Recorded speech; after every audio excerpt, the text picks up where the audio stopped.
Hollow Brook Manor had been empty for years. Built in the early 1800s, it was once a stately mansion filled with laughter and music, but now it stood on a lonely hill, its paint peeling, windows cracked, and gardens overgrown with weeds. Locals told stories about the place, about lights flickering on at night, or shadows moving behind the windows, even though no one lived there. Most people in town avoided it, but for 17-year-old Lucy and her friends, it was irresistible. One chilly autumn evening, Lucy, along with her best friends Danny, Rose, and Jack, decided to explore the mansion. Armed with flashlights and a camera, they climbed the fence and made their way to the front door. It creaked open, echoing through the One chilly autumn evening, Lucy, along with her best friends Danny, Rose, and Jack, decided to explore the mansion. Armed with flashlights and a camera, they climbed the fence and made their way to the front door. It creaked open, echoing through the portrait showing a grim-faced ancestor of the Hollow Brook family. Their eyes seemed to follow the teens as they walked, sending shivers down Lucy's spine. "Did you hear that?" Rose whispered suddenly, her face pale in the dim flashlight beam. They all stopped, straining their ears. Faintly, they could hear the soft sound of a piano playing somewhere deep within the house. The melody was slow and haunting, like a lullaby from a forgotten past. But the house was supposed to be empty. Danny, trying to be brave, urged them forward. Following the sound, they found themselves in a grand ballroom. Dust-covered chandeliers hung from the ceiling, and a piano stood in the corner, its keys yellowed with age. But the music had stopped. "Hello." Lucy called out softly, her voice echoing. Suddenly, Jack gasped, pointing to the far side of the room. There, half shrouded in shadows, stood a woman in an old-fashioned gown. Her face was pale, her eyes hollow, and she seemed to be staring directly at them.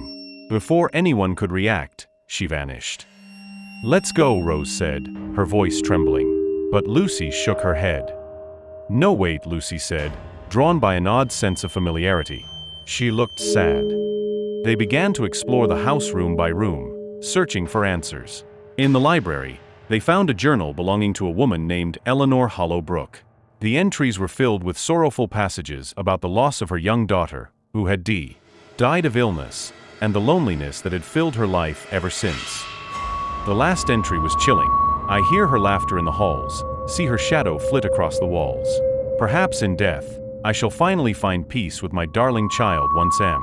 "That's her," Lucy whispered, closing the book. "She's still here, looking for her daughter." As they stood in the silence, a child's giggle echoed faintly down the hallway, sending a wave of cold through each of them. Lucy felt an overwhelming urge to follow it. Without another word, she led them back into the hall, their flashlights casting shaky beams of light on the peeling wallpaper and cracked floors. At the end of the hall, they found a small room, likely once a nursery. Inside was a small bed, a dusty rocking chair, and toys scattered about as if someone had left in a hurry. Lucy felt a pang of sadness. It was as if the room had been frozen in time, waiting for a little girl who would never return. Suddenly, the door slammed shut, and their flashlights flickered. They heard soft footsteps behind them, and when they turned, they saw Eleanor once more, standing in the doorway, her face filled with anguish. "Where is she?" Eleanor's voice was barely a whisper, yet it echoed through the room. "Where is my little girl?" Lucy stepped forward, her heart pounding. She's gone, Eleanor. She passed a long time ago." Eleanor's face twisted with grief.